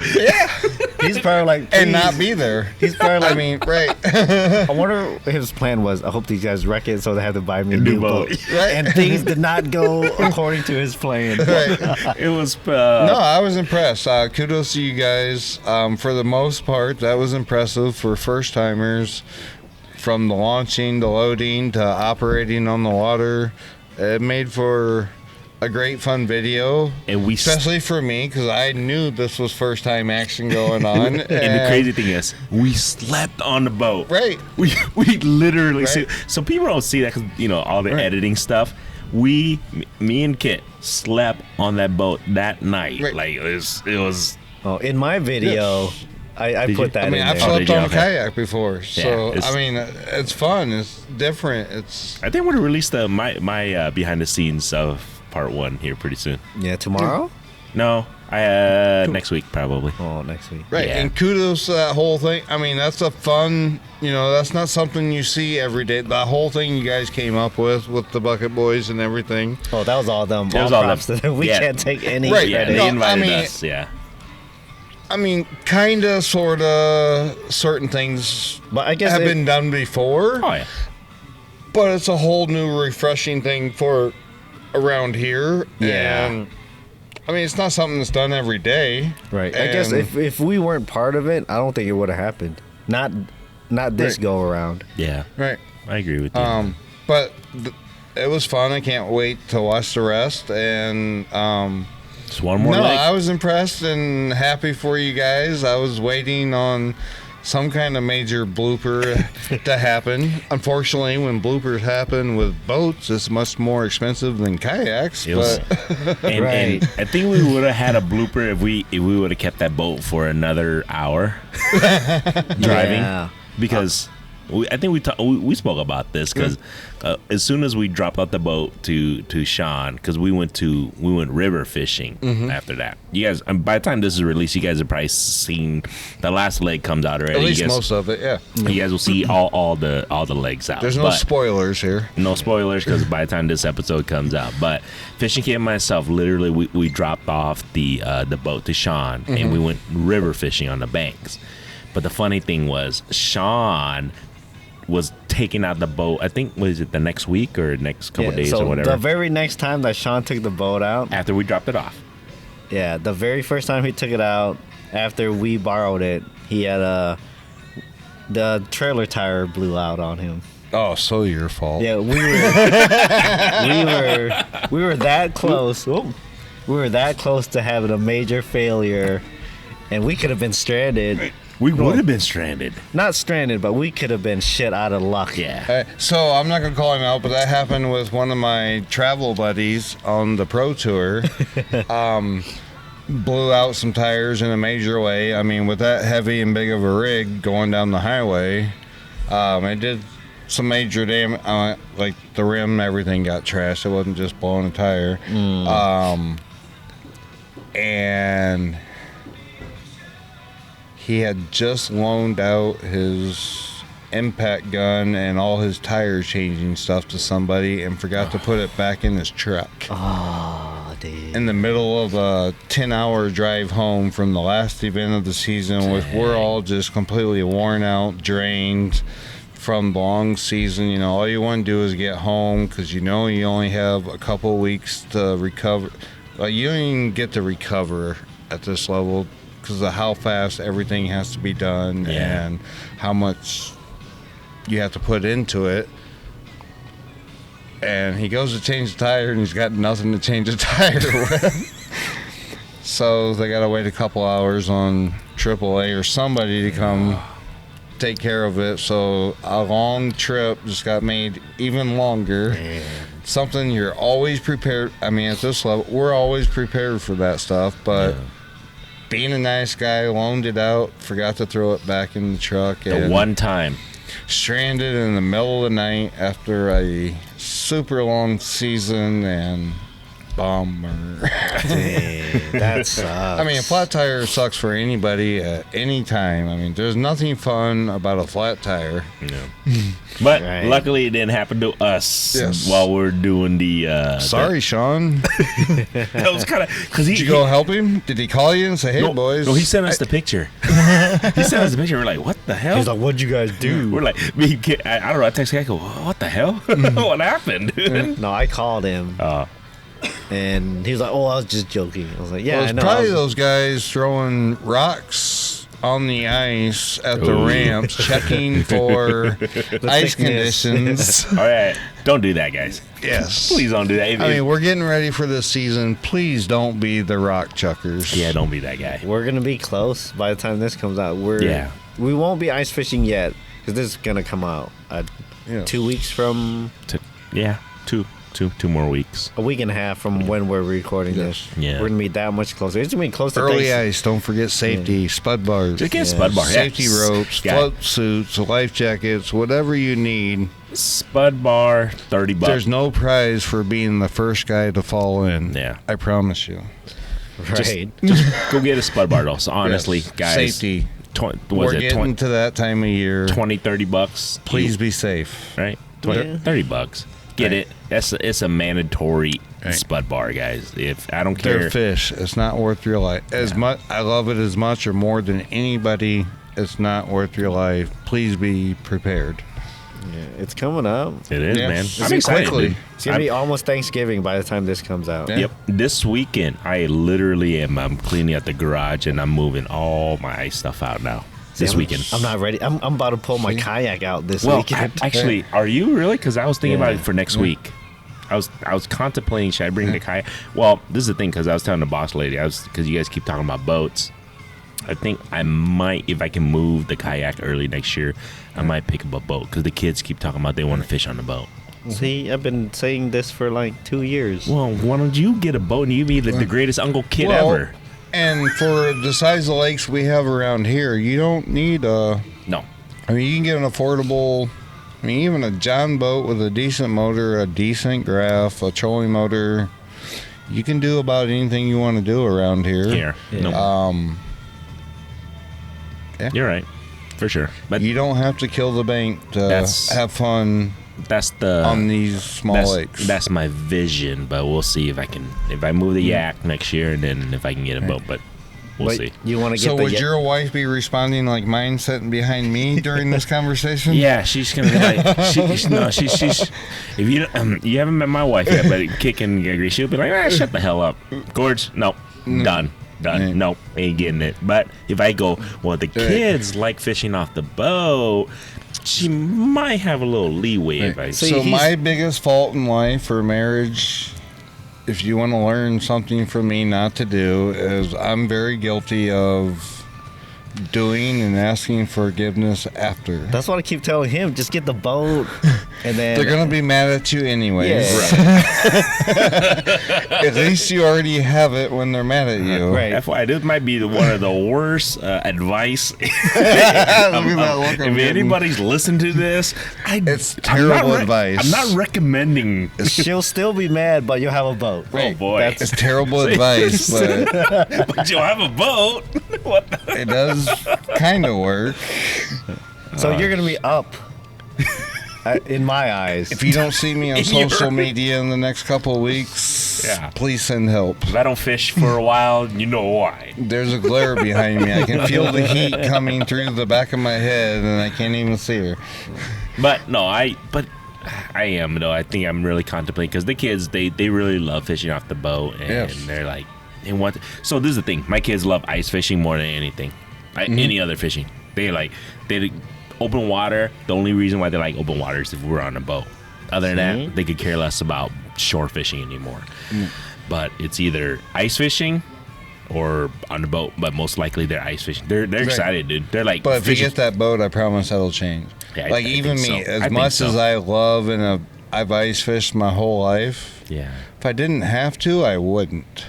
Right. If I could open water fish every day, I'd be open water fishing every day. I would still make trips just because I enjoy it that much, but I wouldn't do it for 4 months straight if I didn't have to. Well, ice fishing, you got to think of it this way, though. At least ice fishing for us, And I'm not It's- from Hawaii. it's 2 months. It's 2 months only, though, Right. in reality. Maybe two Well, and 3 months at It the depends best. on how far you're willing to go and what you want to do. Very true. I Very mean, true. not far north of us, their ice season's much longer than ours. True. Like, literally, they're going to be ice fishing in the next 2 weeks. If Mother Nature doesn't throw a curveball that normally doesn't happen.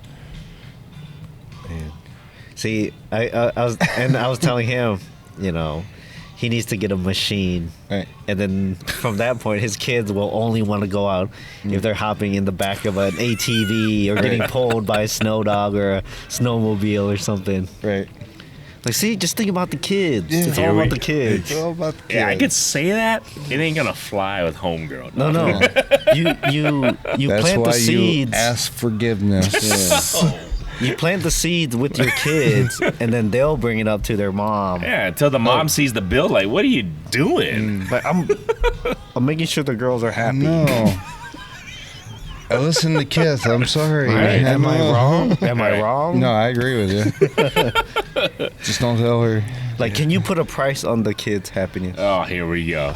I like that, but it doesn't work that way, bro. Maybe when I How know many kids do you have? 0. Exactly. Oh. Okay. So next time I see your kids, like, hey, wouldn't We it are be now cool? getting marital and family Advice. consultation and advice. Hey, I'm thinking outside of the box. He is. See, I'm Team. I'm outside of the Team. I agree with you. I'm with you. Until she doesn't, and then we're winking. I agree with you. All right. So we'll bring this. Bless you, guys. Excuse me.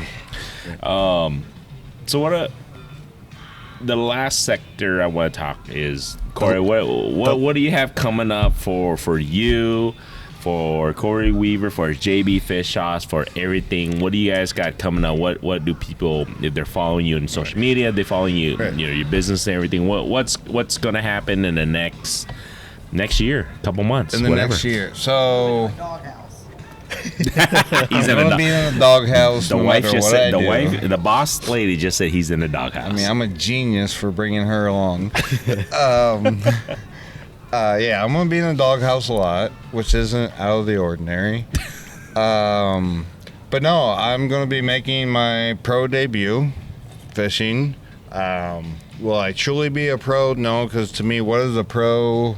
I guess a pro is somebody that 100% makes all their income fishing. I'm not there yet.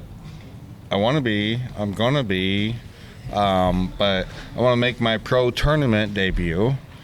Whether it's the whole season, 3 tournaments, whatever, multiple tournaments, we'll see. But I'm gonna make my pro debut.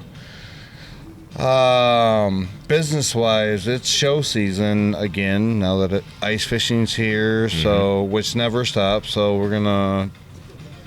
we'll have multiple ice shows to do, and the South doesn't have ice, so it's already crappie spring preparation, a lot of expos and vendor shows to go to for the company, JB's Fish Sauce. So we'll be doing shows. I got a ton of podcast agreements I've agreed to do, a ton of stuff like that to try to help grow exposure and stuff for my professional side in Cory Weaver Outdoors. Hopefully guiding's going to start sooner than later, and the transition over to full-time fishing. Let's see, what else? Ice fishing season's almost here. But no, I'm going to focus on trying to learn and grow this whole social media thing. Getting better at promoting the companies that support me without just the plain Jane old thing you see on social media every day. Like, I don't work with any company that I don't truly 100% believe in, have a personal relationship with, or isn't a product that I use almost daily in my fishing. There's a lot of quote unquote, I call them badge warriors or logo warriors, or I want a jersey or whatever out there. I don't ever want to be that guy. I want to promote things that I think can help the average guy or the beginner get better at fishing, get hooked on fishing, enjoy their time out there. At the same time, business-wise, I have to grow myself, my following, and I want to have fun doing it, and I want to help teach people, do a lot of events and trips that are geared towards that. And we're getting ready to go on a wild ride. I don't know where it's going to go, but it's going to be fun. We'll see what happens. Yeah, it's exciting. Yeah, it's exciting. It's scary. I'm ready to go compete, though. I mean, that's never going to change. Like, your brain's wired differently. So some people look at it and think it's ego-driven, whereas my competitive mindset is I want to go prove I can fish at any level, anywhere. Ta-da. True that. There are thousands of guys way better at this game than me. Way more experience than me, although I have a lifetime of experience. But I think I can beat anybody on any day. And if you're not wired that way, you shouldn't be trying this game. Just like if you don't think you can compete against any basketball player, you probably shouldn't be trying to play pro basketball or football or whatever, anything in life. You have to be wired a certain way if you want to compete at the top level. And I have that in fishing. but I also want to enjoy it. There's a fine balance between chasing a dream, chasing whatever it is we're trying to get to, but you got to have fun and enjoy it. If you're not enjoying it, why are you doing it? And that's how I look at my life outside of fishing. Why am I doing the jobs or working somewhere if I don't like going to work every day? And that's a good lesson I preach to my kids every day. It doesn't matter how much money you make in life. If you don't like going to work every day, you're never going to be happy. Right. Money cannot make you happy. Sure, you can buy some toys, you can buy this, whatever, but you're never truly going to be happy inside, in your heart, in your mind, mentally. Find something you enjoy doing every day and share that joy with others. There's enough negative stuff in this world. I'd like to bring back some enjoyment in our sport. Social media drives me crazy, but I have to find a way to make it work for me, but not get involved in all the negative stuff that's out there. For sure. And that's hard.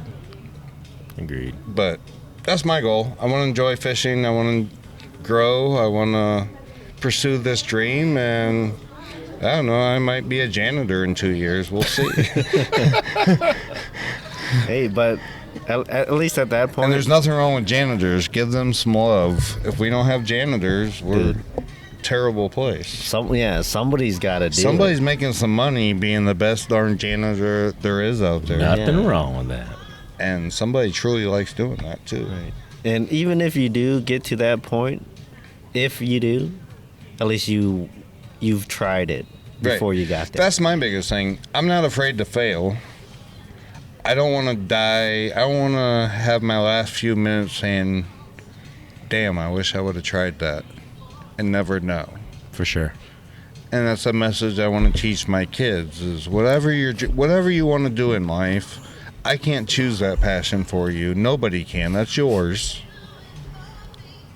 But don't leave this limited time that we have without saying I didn't try. Yep. 100%. That's my message to everybody. Enjoy fishing. Make it fun. Yeah. Chase the dream. You never know. Got anything else for Cory guy?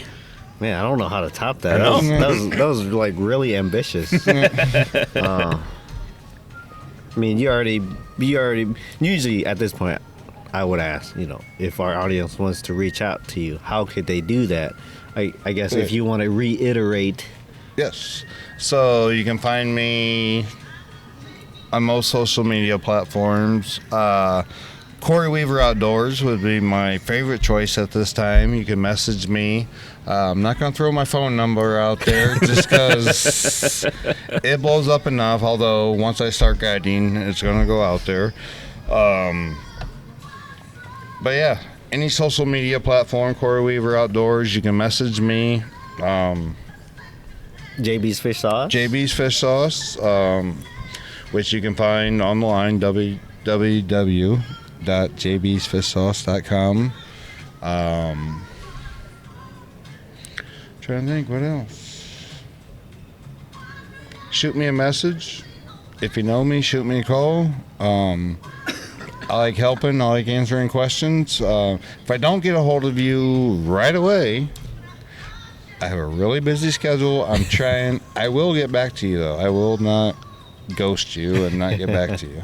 For sure, man. But no. And like Facebook messages, for the business pages, does it act weird? It's quirky. Yeah, it's really quirky. You're right. It's quirky. Even like I struggle with ideally, I honestly would like to reply to every single comment or message I get on whether it's Facebook, Instagram, TikTok, whatever.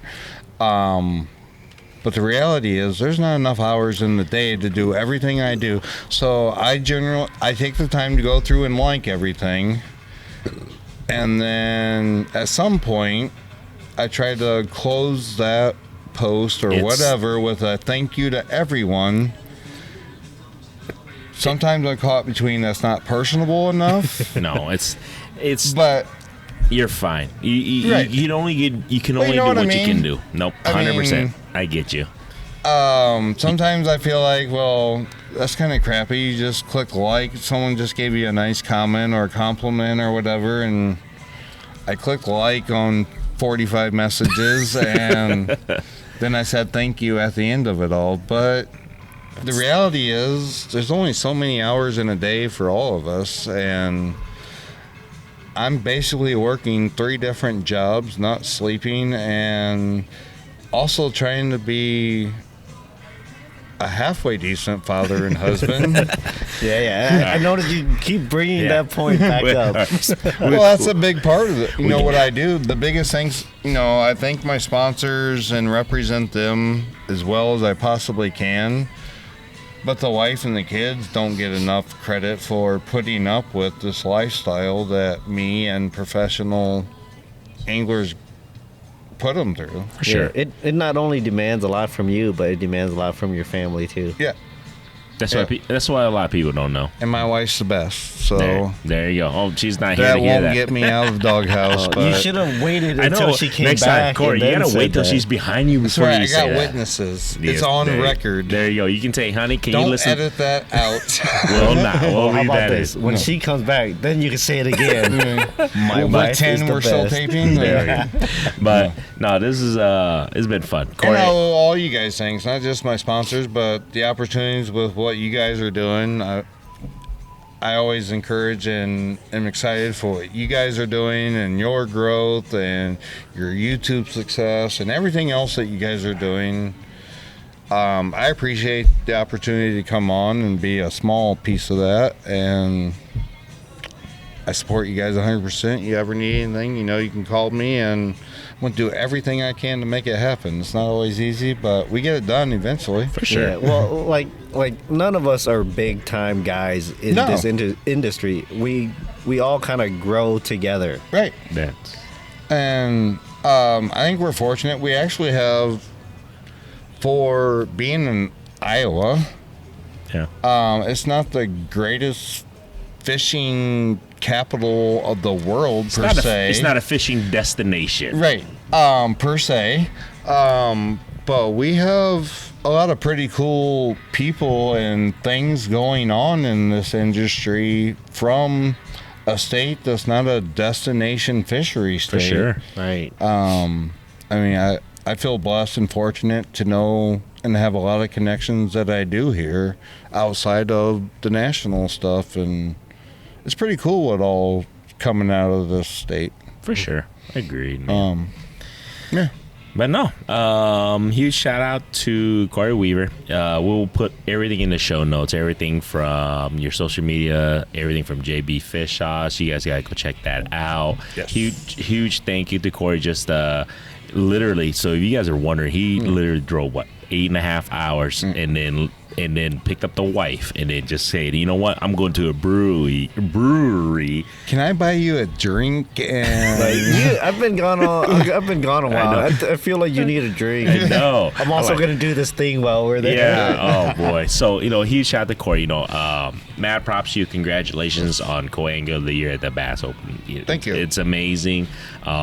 We truly do follow you and support you no matter what you do, man. We're always behind you, man. I'm excited to see what you got going on next year. I can't wait to see this new Catfish JB's Fish Sauce juice that's hopefully can get me on some more catfish. I'm excited to hear about that and get some of that.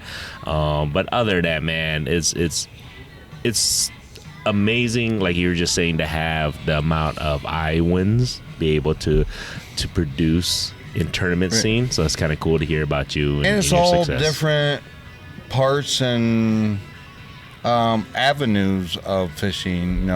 We're all doing different things, yet it all intertwines and is very cool, very fun. And no, you're 100% correct. And then other than that, and then don't forget, you guys, make sure to go check out Fishing Kit's YouTube channel. Homie over here catches some amazing fish with stripes, some catfish here and there. He'd be catching. What videos you got coming up? So you want to give any teasers out? Or? Coming up, I got a walleyes coming up. There we go. Wipers. Yeah. I mean, Is there any other fish to catch around here? There you guys go. There's a few. Apparently, carp's coming. Oh yeah, carp. Carp through If the he ice. figures it out, We I'm gotta figure excited it to out. see this. I think that's gonna be my goal for There we go. this season. That's awesome. We got to make that happen for him. So get his ass up to 3,000 subs. Like I said, Mop Off Fishing, I got over 500 subs, so that was awesome. Oh, if you're really excited about ice fishing, my first ice fishing video is debuting the first Wednesday in December First Wednesday, December. I don't know what is that. December first. It might be 7th. first. It might be December 7th. Your it's phone Wednesday, has the a first calendar Wednesday. on it. Yep. Wait, Yeah. yeah. So- Sound advice. There you Sound go. advice. So while I'm talking, he's gonna look it up. But no, huge shout out. If you guys are listening to this far, please do leave a review. Every little review helps. Share if you guys don't mind. Share with others. You guys like beer and fishing? Obviously, that's kind of what we do. My gout has kind of subsided. I wouldn't say it's gone away, but I just gotta be real careful on that. So you get the date. December 7th, first ice fishing video. There you for go. me. Fishing Kit's first ice fishing video, December 7th. He's telling everybody right now. Make sure you guys lock that in. If you like wipers and ice fishing, Yes. there you guys go. This one will not include me falling in the water. We might have, you know what? I might have to link that in. We might have to put that in the show notes. If you guys really want to see Cory Weaver fall in the water. Thankfully, well, which video? You got a few to Right. pick Oh, from. here we go. well, thankfully, Oh, shit. both times this happened, Too funny. they only got the aftermath on Right. video. Not True. the actual. The act did not get caught. So I can deny this all I want. I just don't because I enjoy the funness of it and the safety awareness of it. But yeah. I'm just glad you haven't fallen out of the boat. Oh, that's happened before. I mean, on camera. No, that has not happened before. But Yes. honest to God, Thank you guys from me too. awesome. Thanks, Cory. Everybody else, other than that, stay tuned. I think we're gonna get Saki Fishing on soon. If you guys have not followed Saki Fishing, make sure you guys follow him because his what do you call that? His basement, his new office, shop his new is shop, up his new and shop. running. Shop is up and running. Make sure if you guys are looking for ice fishing rods, he's ready to rock and roll. Make sure you guys hit up Sean at Saki Fish. After I get my rods. No. There you guys go. Well, I'm last. I'll put I'm the last. links. Kid you guys not. I just literally purchased a new rod from him too this past week. So I can promise you'll get exactly what you want, how you want it. It's if pretty you're, awesome. If you're not sure, just wait till December 7th and you see some sake rods in action. there you guys go. Catching wipers. You know, these fish fight hard. There you guys go. All right, everybody. Till next time. Thank you. All right, see ya.